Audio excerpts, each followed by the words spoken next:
Native American symbolism. Native American symbolism is everywhere you look around because those are ancient mythologies, ancient stories. Native Americans are continuing the legends, the mythology, the concepts of beginning of the universe from 18,000 years ago, 10,000 years ago. You understand? Stories don't change, even if they're told by mouth, by memory. Now we got writing and Bible didn't change 2,000 years. Guess what? The stories and the music didn't change. For 20,000 years, one and the same story about a hunter chasing a gazelle, chasing a deer, female deer. And the stories in the sky. Orion, the hunter, is chasing the Big Dipper. She and he, the man, is chasing a woman.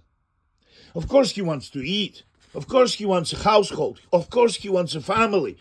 But there is temptation. There is God. There is powerful Aphrodite, the symbol of erotic forces of the universe. At the same time, organic DNA is part of quantum universe. You understand? This is the river of Aphrodite coming from vagina rock looking from the vagina of Gaia tree, where DNA is collapsing with me with a hard-on because I found love and the apple of temptation and the family and a new tree, children growing, super volcano annihilating the whole fucking planet. Bizarre echo from the future. This is sun 5 million years in the future. Cactusia. Planet Earth will be called Cactusia. And cacti will run this planet. Humans will be extinct. These are farmers who brought agriculture to England. This is the great white walls of Dover. They're coming from Brittany. This is Brittany. The guy found love, DNA, God is looking. There's also Aphrodite in the sky. You understand? No, this is not Aphrodite was there. Well, not here, but before, you saw it. This is a goddess of destiny, future, prosperity. You see, there is money. So they're bringing agriculture from Europe. It took them 2,000 years to cross Europe from Turkey to England. England got agriculture 1,000 years later. This is the treasure that needs to be found. And these are the established religions. You understand? This is Pandora's box paradox. It's a universal mechanism for shit happening no matter what you do.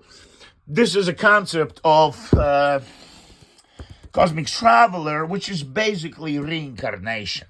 You die, you're born again, die, you're born again. So you travel the universe over billions of years, and time doesn't matter, really. You're immortal, so nothing matters, really. The dice of destiny. How can you else show the destiny being unpredictable, mathematically speaking? And this is what it says in Latin. Latin is the root language of all European languages, of course, English, right? But it's more than that. It's a continuous mechanism of naming the world with those roots of those words, which is basically creating a system. So the item, the thing we discover, whatever, we call the helium, for instance, from god Helios, but all of those ideas started thousands of years ago from Latin language, which came from Greek language. The concepts, you understand? The way of understanding the world is Western. This is all Western symbology. This is not Far East. Far East in Asia, they understand the universe differently, you understand? But they're chasing for the truth. Taoism is chasing after the truth, after the same shit, explaining why bad things are happening. What is the treasure you need to find?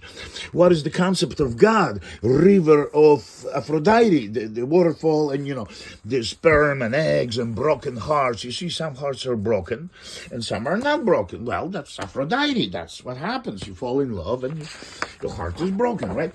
So there is this gentleness and organicness in those drawings. However, they're all made out of rhythms, patterns. You understand? The world, the universe you see is made out of patterns. This is how you roll up paintings for storage or shipping, sometimes internationally. These are pretty big paintings, So here are travelers, Eastern Islands. You see the symbol? This is hieroglyph from Eastern Islands. I studied Eastern Islands for 40 years, man. This is a coastline. There's a waterfall coming down. So this ocean part, I was trying to develop a map, antique map for my copper works. As you know, I make those antique, stellar, alien navigation maps. For instance, the concept is from linguistics, that the messages are traveling in space, just like in Carl Sagan Contact, but we are unable to read those messages. You understand? The whole idea of being part of the universe, much more complicated universe. We practically don't understand shit about quantum world, about light. We don't know what light is, really. We hypothesize that it's a photon. Well, there's no such a thing as photon. It's not a particle, it's a wave. Light is a wave, and it appears that it behaves like quantum. It actually can go faster than the speed of light. Do you understand? Those are epic truths about this universe that tell us we don't understand. What we're looking at, reality, so-called reality, is actually a vibration. So this is why Michelangelo, Rembrandt, and Bogoslowsky are using lines. We're going to talk about it. We're using lines to build 3D body, to sculpture, you understand?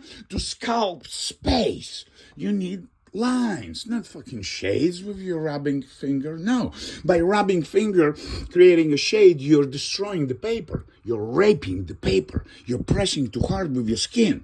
You're fucking up, you understand? Paper is this gentle thing. It's just like a skin of my girlfriend's belly. It needs to be touched very gently. You need to know where you screwed up. You understand? This is not a screw up. This is not a screw up because they create diversity, perfect diversity for this particular spot in composition. You understand? I didn't screw up here. There is no screw up nose. I can clean up a little bit over here. I would like to keep this here because I really like this element. This is how artists think. You understand? The vibrations. Shit, something is biting me on the floor. Fleas.